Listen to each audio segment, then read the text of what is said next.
Hello again. Feels like it's time for another Bodhidharma talk since I've adorned the Bodhidharma look. I took on someone's karma and became bald for a moment, but that won't be too much longer.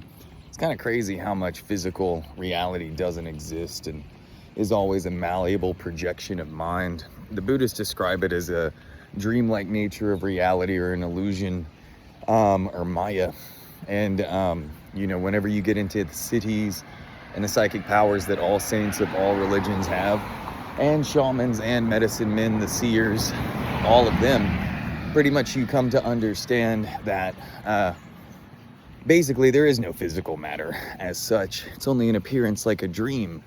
And, just as the dream walls are made of you, all of creation is made of you. It's your own projection made of your own essence from the space known as sunyata, or the great void or the emptiness. And that's also simultaneously the stainless peace that surpasses all understanding that Jesus points to. So, and then you realize that their creation is an extension of you. Your body is, not limited to your physical body, but it's the totality of all of creation. So there is no distance between your thoughts and anything else, your feelings and anything else. So this is how you're able to do remote healing. This is how you're able to be psychic and pick up on everyone's thoughts, feelings, emotions, intentions, regardless of distance. So it's quite amazing because, Lao Tzu could transfigure like Jesus. Jesus could transfigure.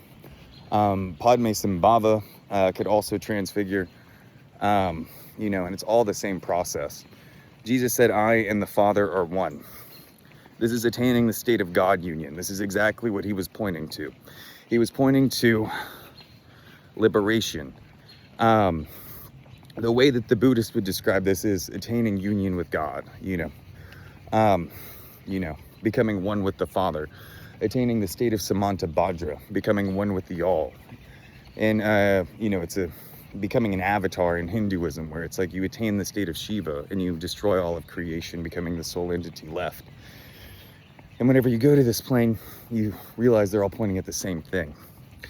And so anything in accordance with the Tao will last, and anything not in accordance with the Tao will not last. And so non-dual ultimate reality is basically where realization occurs. And that's where you need to aim at, and get to the ground clear light and the state of Shiva, So all of the cities are possible. Every single, like Milarepa, his handprints and footprints are in stone and everything else. Padmasambhava's handprints are in stone. I mean, thousands upon thousands of people have done this. It's not that big of a deal. So it's pretty nice. Again, the less you do, the more you get. The less you do, the more you get.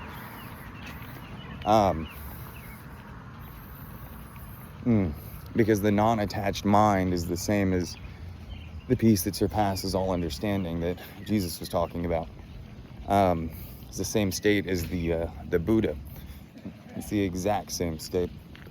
So basically, by literally doing nothing, Rumi describes it as rings of bliss as your attachment shed into the ocean of awareness that always is. It's an infinite ocean of being that you're always in.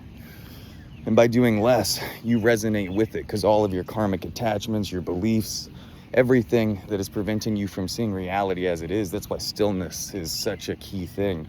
Be still and know that I am God, So, that stillness is literally your ticket. And it's so nice. And then whenever you really abide in that actual stillness, what ends up happening is you begin to gain insight into everything. Everything is, it's a spontaneous, effortless manifestation. So basically, you don't have to think about doing anything. You don't have to worry about doing anything. Basically, it's Wu Wei, done by Zen or the Tao or something in perfect accordance with the divine, mysterious law of the universe in a perfect harmony. And so, again, the less you do, the more you get. Like, less is more.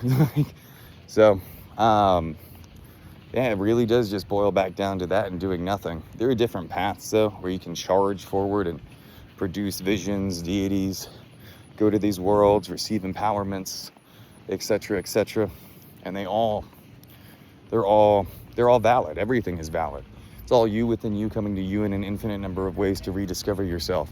So everybody's path is also simultaneously unique. So, but it's all encompassing because we're all one. What's nice is that there's, whenever you get onto this level of realization, there are no demons. There is no devil. There is no opponent. There is nothing to worry about. There are no enemies. Like, the resistance is what creates the illusion thereof. Believing the devil and projecting him onto things manifest him. So whenever you're aware of this subtle way that your mind works, it's just like the Navajo. You don't think of skinwalkers, they don't manifest. You know what I mean? So it's pretty much like, well, I mean, whenever that dawns, it's impossible for everything to not automatically render itself in your manifestation to that level of being, to